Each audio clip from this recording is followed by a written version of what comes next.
Hello everyone, welcome back to another trading session. I just took my first trade. I was on the chart for about 10 minutes now, and I finally found a common point of rejection in a proper one. And I took my first trade right here.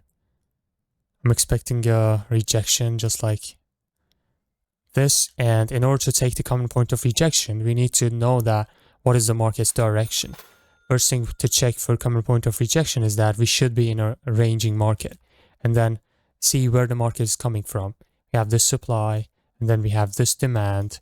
Market touched the supply, comes to this demand, right? It creates this demand again.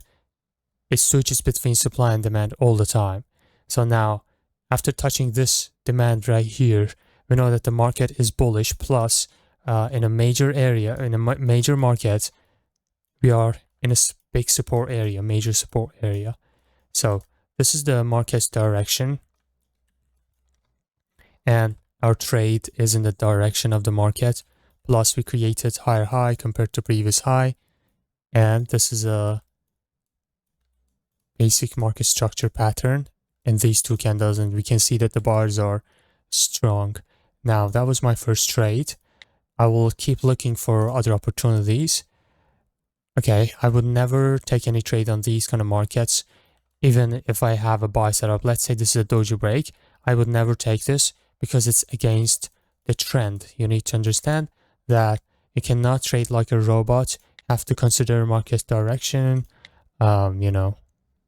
see where the market is going, and then execute your trades.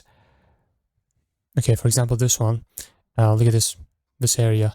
We are, again, if I want to mark the chart, I have to know where the price is coming from. This is the demand area, right? If I zoom in, you will see this is the demand area, and it's also fresh. Market touched demand previously. Now, market is in a demand area again in this area. And then this doji is formed, right? So here, taking a trade in the favor of this doji will be a good trade. For example, if I draw this, you'll see doji break happened here, and the next candle is green. So it worked. Also, it has a gap down in the favor of buyers, so that's another confirmation.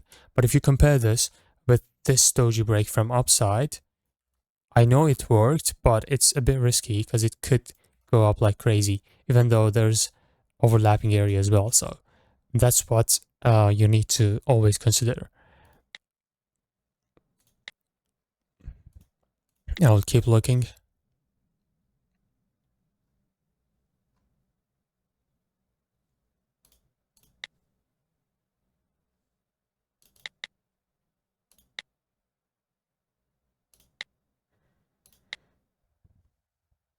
Okay, so we have another common point of rejection right here. Okay, let me just take it with... Oh no. Okay, I missed it. Yeah, that was another common point of rejection. Okay, seems like it hasn't touched. Now it's touching. See, if I draw it, it's touching the common point of rejection, but I'm not taking it for one reason. Okay, and the reason is this gap up. Gap up is in the favor of sellers. It can go up, and then it can reject at the last seconds and close below that. So that's why I don't take it, even though it's possible to still win this, but I'm not taking it. Okay, now we are inside this demand area. Let me just go to lower time frame. Okay, let me just take a 250 on this one.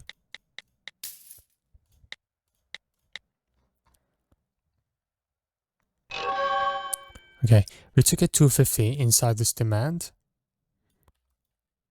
but the reason why it's 250 because it's kind of risky, and this is kind of a random demand area. I took my trade on simply because it's below this common point of rejection. If you look, this is a common point of rejection, right? Normal people would take this trade here, they would lose the trade right here, and then they would start complaining, right? But what somebody who has some experience do would draw the common point of rejection.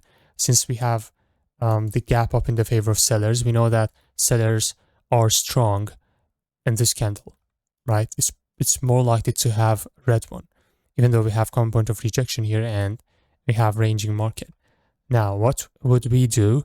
We go to the lower area, see somewhere that we can have the safest possible entry. Now, if I mark this,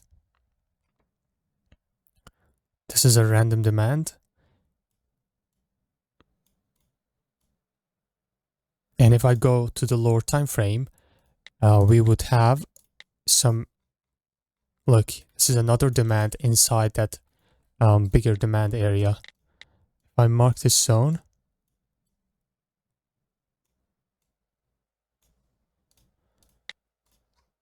the red area, boom. Now let's go back to 1 minute.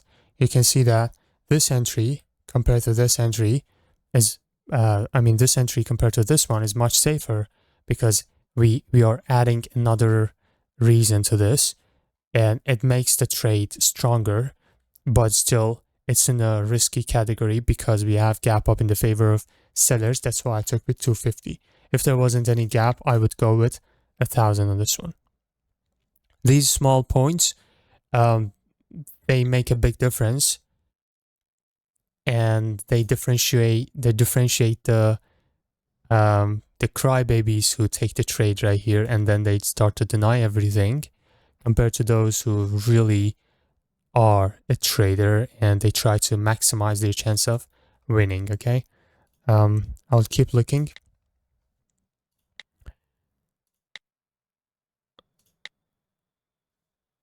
Okay, this is okay, engulfing. We have QM, we have engulf, and then we have lower time frame entry on this one. See, this is a QM setup. I'll just quickly mark it.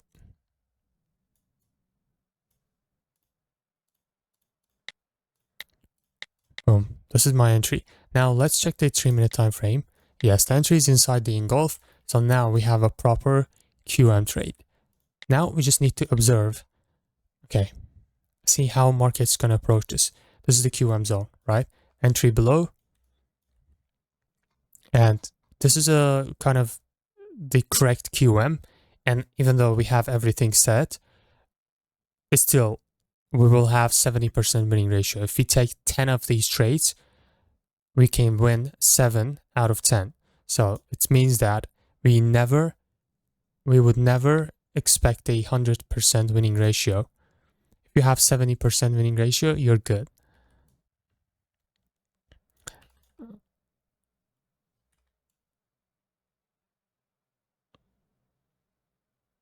Okay, we have multiple common point of rejections here. But you know what? I wouldn't take this buy, honestly, because again, we have gap up in the favor of sellers. I know this is a win, but that's risky. Now, if it comes up, I may take this.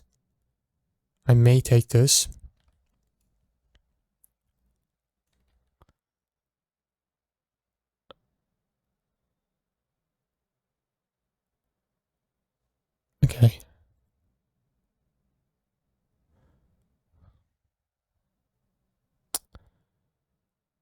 Come on.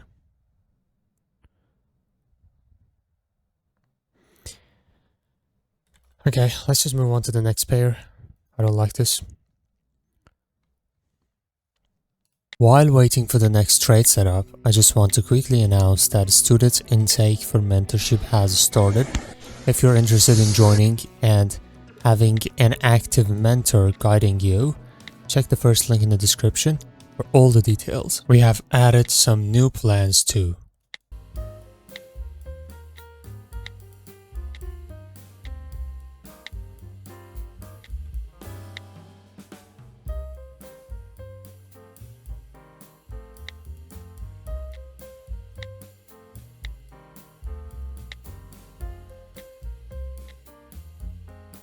Okay, I want to take this. I want to take this right here.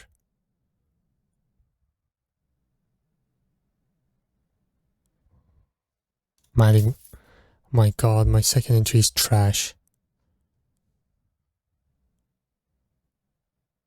Okay, I added one more right at the middle.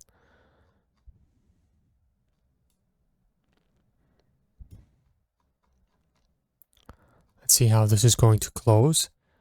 I took this trade because of what I saw. I mean, the movements.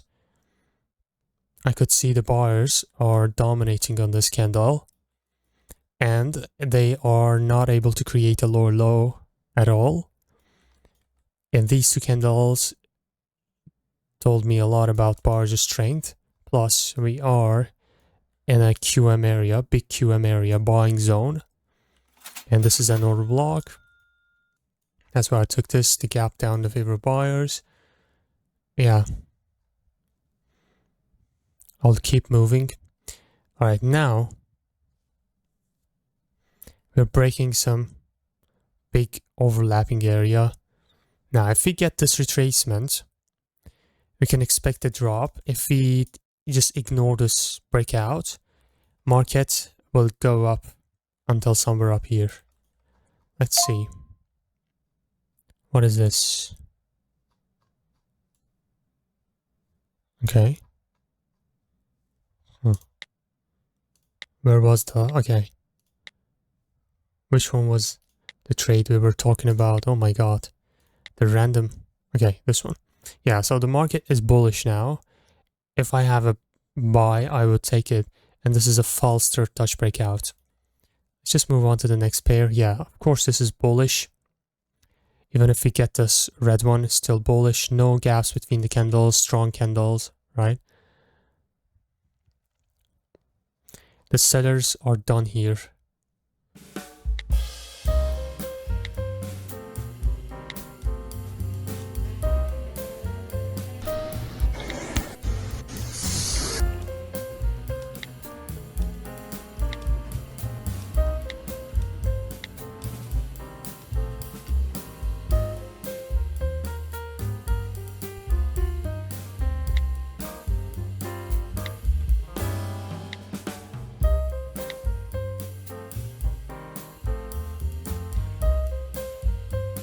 We have a nice little common point of rejection. We have a entry down here because of the order block.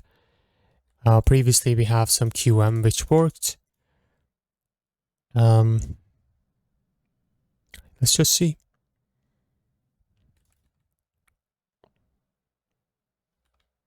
We have this one as well. Let me just take a 250 on this one. It gives me the chance. Come on. Okay. I took it 250 because market sequence of this tells me that we can have two red one, plus we don't have any other reasons to combine this. That's why I go with 250. Otherwise, I'd go with 1,000. If it goes to my entry down here, I will take 1,000. It gives me the chance. Come on.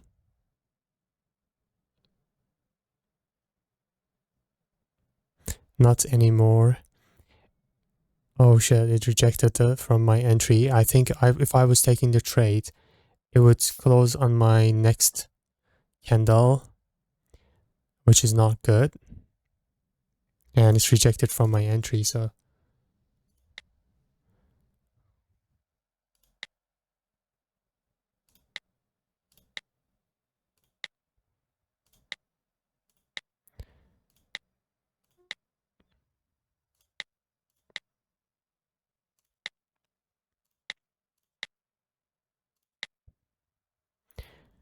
Okay, you know what? Let me just take this one with a huge margin of safety. Because we have market sequence, right? Like I said, two red ones, gap down. Let me check the lower time frame.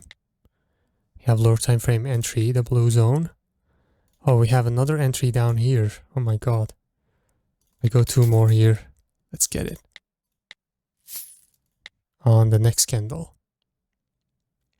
Now we're breaking the overlap as well. So I really expect a green candle here, there's no way we get another red one, because this is the maximum tree candle on this whole chart movement.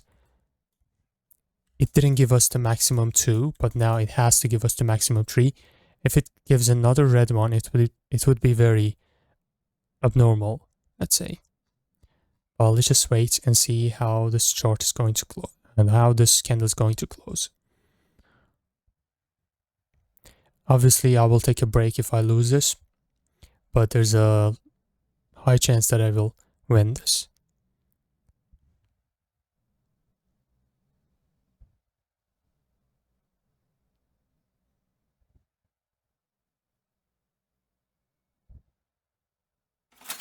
All right. That was a winning trade. It seems that they have fixed the delay on candle close. I like that. All right. We're done with today's session. It is really important to manage your psychology and manage your trades. Stop if you're losing, trades back to back. That's very important. If I was losing this, I would take a break at least 5 to 10 minutes. And then I'll be coming back, and then I will make it up in 10 or 15 minutes. Okay, that's how trading is. That's how it has been, and that's literally how markets work. Okay, it doesn't matter if that's binary, if that's forex. In general, the default, how it works is people start losing until some of them become profitable and keep going, and the rest of people just keep losing. That's how trading markets works, and it doesn't really it has nothing to do with binary. It's all like in forex and stocks and everything. I've said this multiple times.